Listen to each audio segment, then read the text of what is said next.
Pure water എടുത്തു നോക്കും. എന്തായാലും വാട്ടറിന്റെ പ്യുവർ ആണെങ്കിൽ അത് pH 7 ആയിരിക്കണം. നോക്കാം. അപ്പൊ അവിടെ കളർ ചേഞ്ച് ഉണ്ടായിട്ടുണ്ട്. അത് ആ 7ന്റെ നേരെയുള്ള അതേ കളറാണ് വന്നിരിക്കുന്നത്. അപ്പോ അതിന്റെ പ്യുവർ വാട്ടറിന്റെ pH 7. അടുത്തൊരു base milk of magnesium. Paper dip ചെയ്യുന്നു, തിരിച്ചെടുക്കുന്നു, അതിന്റെ കളർ ബ്ലൂ ആയിട്ടാണ് മാറുന്നത്. അപ്പൊ അത് ബേസ് ആയിരിക്കും, 7നേക്കാളും കൂടുതലാണ്. അപ്പൊ മിൽക്ക് ഓഫ് മഗ്നീഷ്യ അതിന്റെ pH 10 ആണ്. അടുത്തത് സോഡിയം ഹൈഡ്രോക്സൈഡ് ബേസ് ആണ്, നമുക്കറിയാം. വീണ്ടും അതിൽ ഡിപ്പ് ചെയ്യുന്നു. അപ്പൊ അതാണ് ഏറ്റവും കൂടുതൽ കളറായിട്ട് വന്നിരിക്കുന്നത്. അതിന്റെ pH 40. അപ്പൊ യൂണിവേഴ്സൽ ഇൻഡിക്കേറ്റർ വിത്ത് ഡിഫറെന്റ് pH വാല്യൂസ്. അപ്പോൾ യൂണിവേഴ്സൽ ഇൻഡിക്കേറ്റർ വെച്ച് നമ്മൾ ഇത് നോക്കുമ്പോൾ ഓരോന്നിനും അപ്പൊ ഈ pH സ്കെയിൽ നമുക്കറിയാം. ഇവിടെ ഡിപ്പ് ചെയ്യുമ്പോൾ കിട്ടുന്ന കളറും അത് നോക്കിയിട്ട് ആ കളറും ഈ സ്കെയിലുമായിട്ട് നമ്മൾ മാച്ച് ചെയ്ത് നോക്കിയാൽ ഓരോന്നിന്റെയും pH എത്രയാണെന്ന് നമുക്ക് കണ്ടുപിടിക്കാൻ പറ്റും. അപ്പോൾ അത് സ്ട്രോങ്. ഹായ്, ഇന്നത്തെ വീഡിയോ CBSE 10ാം ക്ലാസ്സിലെ കെമിസ്ട്രിയുടെ second chapter acids base and salts. ഈ ചാപ്റ്ററിലെ ടെക്സ്റ്റ് ബുക്കിലെ ഇമ്പോർട്ടൻ്റ് ആയിട്ടുള്ള കുറച്ച് കാര്യങ്ങളാണ് പറയുന്നത്. അതിൻ്റെ വിവരണങ്ങളൊക്കെയാണെന്ന് പറയുന്നത്. നമുക്ക് ക്ലാസ്സിലേക്ക് പോകാം. ഇനി നമ്മൾ pH സ്കെയിലിനെ കുറിച്ചാണ് പറയുന്നത്. ആദ്യ ഭാഗത്ത് നമ്മൾ പറഞ്ഞിട്ടുണ്ടായിരുന്നു pH 7ൽ കുറവാണെങ്കിൽ ആസിഡ് ആണെന്നും 7ൽ മുകളിലാണെങ്കിൽ ബേസ് ആണെന്നും 7 ആണ് അവിടെ ന്യൂട്രലൈസ് ചെയ്ത് നിൽക്കുന്ന അവസ്ഥ എന്നൊക്കെ തുടക്കത്തിൽ പറഞ്ഞിട്ടുണ്ടായിരുന്നു. മുമ്പത്തെ വീഡിയോകളുണ്ട്. ഇനി strength of acids and base. അപ്പോൾ pH വാല്യൂ നോക്കിയിട്ടാണ് നമുക്കത് കൃത്യമായിട്ട് കണ്ടുപിടിക്കാൻ പറ്റും. അതായത് ഇവിടെ ഫിഗർ നോക്കുക. pH scale the variation of pH with the change in concentration of H plus and OH minus ions. 7ൽ താഴേക്ക് പോകുമ്പോൾ, അതായത് ഇവിടെ ഫിഗറിൽ ലെഫ്റ്റ് സൈഡിലേക്ക് പോകുമ്പോൾ അസിഡിക് നേച്ചർ ഇൻക്രീസ് ചെയ്തുകൊണ്ട് വരിക. 7ൽ ന്യൂട്രൽ എന്ന് വിചാരിക്കാം. ഇനി റൈറ്റ് സൈഡിലേക്ക് പോകുന്നതോറും, അതായത് 0 to 14 വരെ അത് ബേസിക് നേച്ചർ ഇൻക്രീസ് ചെയ്യുന്നു. അപ്പൊ അതിന്റെ നടുക്ക് 7ൽ ന്യൂട്രൽ ആണെന്ന് വിചാരിക്കാം. Strength of acids and bases is measured by a pH scale. ഇതേപോലെ pH സ്കെയിൽ വെച്ചിട്ട് നമുക്ക് ആസിഡിന്റെ ബേസിന്റെ സ്ട്രെങ്ത് മനസ്സിലാക്കാം. In pH, P stands for potenz, അതായത് സ്ട്രെങ്ത്. ജർമ്മനി ഭാഷയിൽ സ്ട്രെങ്ത് എന്നുള്ള ആ വാക്ക് വെച്ചാണ് ഈ pH സ്കെയിൽ എന്ന രീതിയിൽ പറയുന്നത്. അപ്പോൾ ഞാൻ കഴിഞ്ഞ വീഡിയോയിൽ പറഞ്ഞിട്ടുണ്ടായിരുന്നു ഇത്, അതായത് നമ്മുടെ സ്ട്രോങ് ആസിഡ് സ്ട്രോങ് ബേസ് എന്ന് പറയുന്നത് അതിന്റെ കോൺസെൻട്രേഷൻ വെച്ചിട്ടല്ല എന്ന് ഞാൻ പറഞ്ഞിരുന്നു. കോൺസെൻട്രേഷൻ വെച്ചിട്ട് കോൺസെൻട്രേഷൻ ആണോ ഡൈല്യൂട്ട് ആണോ എന്നുള്ള ആ ഒരു ആസിഡിന്റെ ആ ഒരു എന്താ പറയാ, എത്രത്തോളം ഡൈല്യൂട്ട് ആയിട്ടുണ്ട് അല്ലെങ്കിൽ വെള്ളത്തിന്റെ അളവ് എത്രത്തോളം ഉണ്ട് എന്നതിനൊക്കെ ബേസ് ചെയ്തിട്ടാണ് പറയാം. ഇനി സ്ട്രോങ് ആസിഡ് സ്ട്രോങ് ബേസ് എന്ന് പറയുന്നത് അതുപോലെ അല്ല, അത് pH നോക്കിയിട്ടാണ് പറയാൻ പറ്റുക. നോക്കാം. കറക്റ്റ് കളർ ഓരോന്നും വെച്ചിട്ട് 0 to 14 വരെ ഉള്ള pH സ്കെയിൽ. ഇനി ഓരോ തരത്തിലുള്ള ആസിഡും ബേസ് ഒക്കെ ആയിട്ട് ചെക്ക് ചെയ്ത് നോക്കും. ഗാസ്ട്രിക് ജ്യൂസ് അതില് തിരിച്ചെടുത്തു, അതാ അവിടുത്തെ കളർ ചേഞ്ച് നോക്കുക. നെക്സ്റ്റ് അതിന്റെ pH, ഇതിന്റെ pH 1 ആണ്. ആ കളർ നോക്കിയിട്ടാണ് pH പറയുന്നത്. അടുത്തത് അതിൽ നമുക്ക് നോട്ടീസ് ചെയ്യപ്പെടുന്ന തരത്തിലുള്ള കളർ ചേഞ്ച് ഇല്ല. ആ pH സ്കെയിൽ കൊടുത്തിരിക്കുന്ന കളർ തന്നെയാണ് അവിടെ കണ്ടേക്കുന്നത്. അപ്പൊ അതിന്റെ pH നമുക്ക് 2 ആണെന്ന് വിചാരിക്കാം. ലെമൺ ജ്യൂസിന്റെ pH 2 ആണ്. അടുത്തത് പ്യുവർ വാട്ടർ എടുത്തു നോക്കും. എന്തായാലും വാട്ടറിന്റെ പ്യുവർ ആണെങ്കിൽ അത് pH 7 ആയിരിക്കണം. നോക്കാം. അപ്പൊ അവിടെ കളർ ചേഞ്ച് ഉണ്ടായിട്ടുണ്ട്. അത് ആ 7ന്റെ നേരെയുള്ള അതേ കളറാണ് വന്നിരിക്കുന്നത്. അപ്പോ അതിന്റെ പ്യുവർ വാട്ടറിന്റെ pH 7. അടുത്തൊരു base milk of magnesium. Paper dip ചെയ്യുന്നു, തിരിച്ചെടുക്കുന്നു, അതിന്റെ കളർ ബ്ലൂ ആയിട്ടാണ് മാറുന്നത്. അപ്പൊ അത് ബേസ് ആയിരിക്കും, 7നേക്കാളും കൂടുതലാണ്. അപ്പൊ മിൽക്ക് ഓഫ് മഗ്നീഷ്യ അതിന്റെ pH 10 ആണ്. അടുത്തത് സോഡിയം ഹൈഡ്രോക്സൈഡ് ബേസ് ആണ്, നമുക്കറിയാം. വീണ്ടും അതിൽ ഡിപ്പ് ചെയ്യുന്നു. അപ്പൊ അതാണ് ഏറ്റവും കൂടുതൽ കളറായിട്ട് വന്നിരിക്കുന്നത്. അതിന്റെ pH 40. അപ്പൊ യൂണിവേഴ്സൽ ഇൻഡിക്കേറ്റർ വിത്ത് ഡിഫറെന്റ് pH വാല്യൂസ്. അപ്പോൾ യൂണിവേഴ്സൽ ഇൻഡിക്കേറ്റർ വെച്ച് നമ്മൾ ഇത് നോക്കുമ്പോൾ ഓരോന്നിനും അപ്പൊ ഈ pH സ്കെയിൽ നമുക്കറിയാം. ഇവിടെ ഡിപ്പ് ചെയ്യുമ്പോൾ കിട്ടുന്ന കളറും അത് നോക്കിയിട്ട് ആ കളറും ഈ സ്കെയിലുമായിട്ട് നമ്മൾ മാച്ച് ചെയ്ത് നോക്കിയാൽ ഓരോന്നിന്റെയും pH എത്രയാണെന്ന് നമുക്ക് കണ്ടുപിടിക്കാൻ പറ്റും. അപ്പോൾ അത് സ്ട്രോങ് ആസിഡ് ആണോ, സ്ട്രോങ് ബേസ് ആണോ, വീക്ക് ആസിഡ് ആണോ, വീക്ക് ബേസ് ആണോ എന്നൊക്കെ നമുക്ക് അതിൽ നിന്ന് മനസ്സിലാക്കാൻ പറ്റും. ഇനി അതിന്റെ ഒരു കമ്പാരിസൺ ടേബിൾ നോക്കാം. ഒന്ന് സലൈവ ബിഫോർ മീൽ, ഭക്ഷണത്തിന് മുമ്പുള്ള സലൈവ, അത് കളർ ഓഫ് പി എച്ച് പേപ്പറിലൂടെ കാണിക്കുന്ന ഗ്രീൻ കളറാണ്. അപ്പോൾ അപ്രോക്സിമേറ്റ് പി എച്ച് വാല്യൂ 7.4 ആണ്. അപ്പൊ ഇത് ബേസിക് ആയിരിക്കും. ഇനി അടുത്തത് സലൈവ ആഫ്റ്റർ മീൽ, ഭക്ഷണം കഴിച്ചതിന് ശേഷം. അപ്പൊ അതിന്റെ കളർ യെല്ലോ ആയിരിക്കും. അപ്പൊ അപ്രോക്സിമേറ്റ് വാല്യൂ 5.8 ആണ്. അപ്പൊ അസിഡിക് ആണ്. അടുത്തത് ലെമൺ ജ്യൂസ്, നാരങ്ങ നീര്, അത് പി എച്ച് പേപ്പറിന്റെ കളറ് ഓറഞ്ച് ആണ് കിട്ടുന്നത്. ഓറഞ്ച് കിട്ടാൻ 2 to 3, 2.5 ആണ് അപ്രോക്സിമേറ്റ് വാല്യൂ. അപ്പൊ അത് അസിഡിക് ആണെന്ന് അറിയാലോ.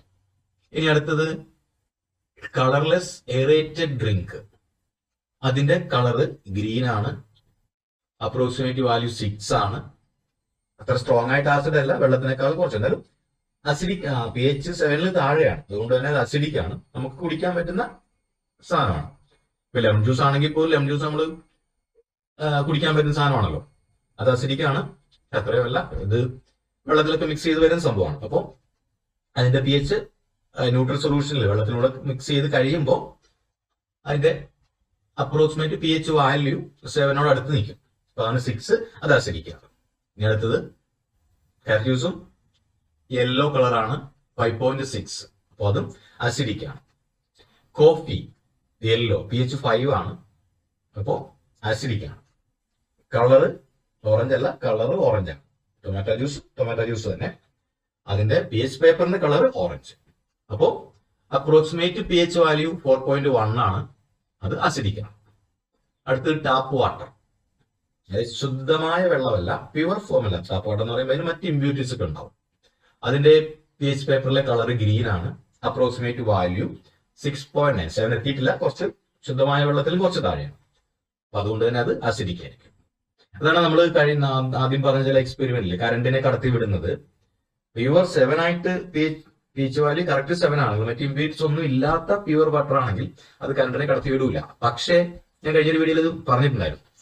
പക്ഷേ നമ്മൾ സാധാരണ ഇപ്പൊ കിണറ്റിൽ നിന്ന് കോരി എടുക്കുന്ന വെള്ളമോ അല്ലെ ടാപ്പിൽ വരുന്ന വെള്ളമോ ഒക്കെ അതിൽ കൂടി നമ്മൾ എന്തെങ്കിലും ബാറ്ററി എൽഇഡിയിലേക്ക് വെച്ചിട്ട് കറണ്ട് കടത്തി വിട്ട് നോക്കിയാൽ അത് കറണ്ട് കടന്നു പോകും.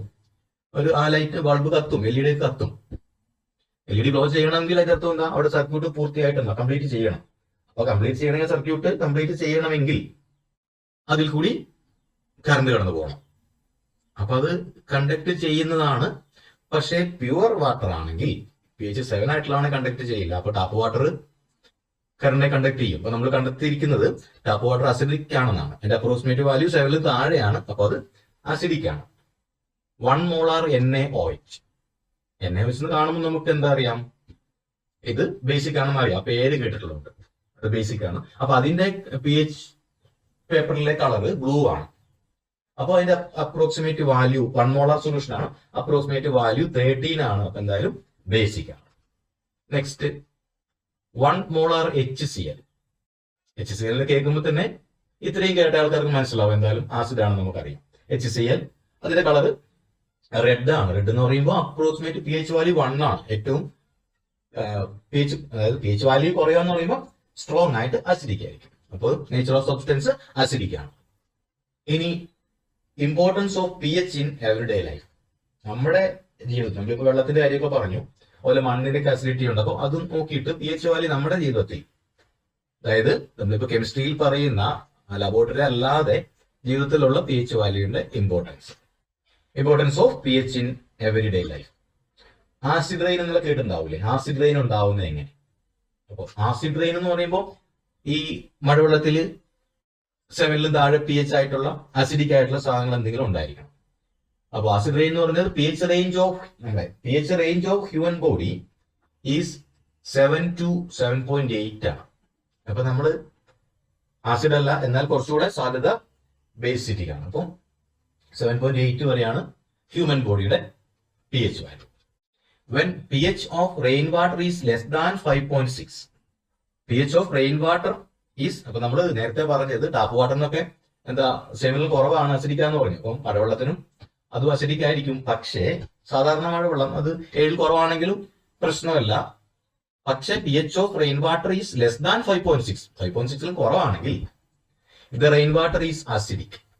അപ്പോൾ നമ്മൾ അസിഡിക് ആയിട്ട് പരിഗണിക്കുക. തിയറി പ്രകാരം 7ൽ കുറഞ്ഞാൽ അസിഡിക് ആണ്. പക്ഷെ നമുക്ക് അത്ര വലിയൊരു ഇമ്പാക്ട് അവിടെ ഉണ്ടാക്കാത്തതുകൊണ്ട് നമ്മൾ അങ്ങനെ കാര്യമായിട്ട് പരിഗണിക്കുന്നില്ല. പക്ഷേ 5.6ലും കുറവാണെങ്കിൽ അതിനെ നമ്മൾ അത് അസിഡിക് ആണ്, അത് ആസിഡ് റെയിൻ ആയിട്ട് തന്നെ നമ്മൾ പരിഗണിക്കും. When it flows in a river it lowers the pH of river water. അപ്പൊ അത് ആ മഴവെള്ളം പുഴയിലേക്കും തോടുകളിലൊക്കെ വീണ് കഴിഞ്ഞാൽ അവിടുത്തെ തോട്ടിലെ ആ പുഴയിലെ വെള്ളത്തിന്റെ pH വാല്യൂ കുറയ്ക്കും. അപ്പൊ അത് വെള്ളം അസിഡിക് ആവും. Aquatic life is drastically affected due to acidic nature. Not only that, when this type of rainwater is absorbed by plants, it affects their growth, the follows and fruits they bear. അപ്പോ aquatic ലൈഫിനെ ഇത് affect ചെയ്യുന്നുണ്ട്. കാരണം ഇതിന്റെ acidity കൂടിയാൽ അവിടെ ജീവിക്കുന്ന ജീവികൾക്ക് അത് കൂടാതെ not only that, when this type of rainwater is absorbed by plants, അവിടെയുള്ള മീനുകളോ മറ്റ് ജീവികളോ മാത്രമല്ല, ഈ പ്ലാന്റ്സും ഈ അസിഡിറ്റി ഉള്ള വെള്ളമാണ് വലിച്ചെടുക്കുന്നത്. അപ്പോൾ അത് അതിന്റെ വളർച്ചയെ ബാധിക്കും. അപ്പൊ അവിടെ എന്താണ് ഫ്ലവേഴ്സ് ആൻഡ് ഫ്രൂട്ട്സ്, അതിന്റെ ചിത്രം കൊടുത്തിട്ടുണ്ട്. അപ്പൊ ഇത് ഇതാ അവിടെ പടത്തിൽ കണ്ണമരമെല്ലാം കരിഞ്ഞു പോകുന്നതിന്റെ ഫ്ലവേഴ്സ് ഒന്നും ഇല്ല, ഫ്ലവേഴ്സും ഫ്രൂട്ട്സ് ഒന്നും ഇല്ലാണ്ടായി പോകുന്നു. കാരണം ഇത് ആസിഡാണ് വലിച്ചെടുക്കുന്നത്. അതുകൊണ്ട്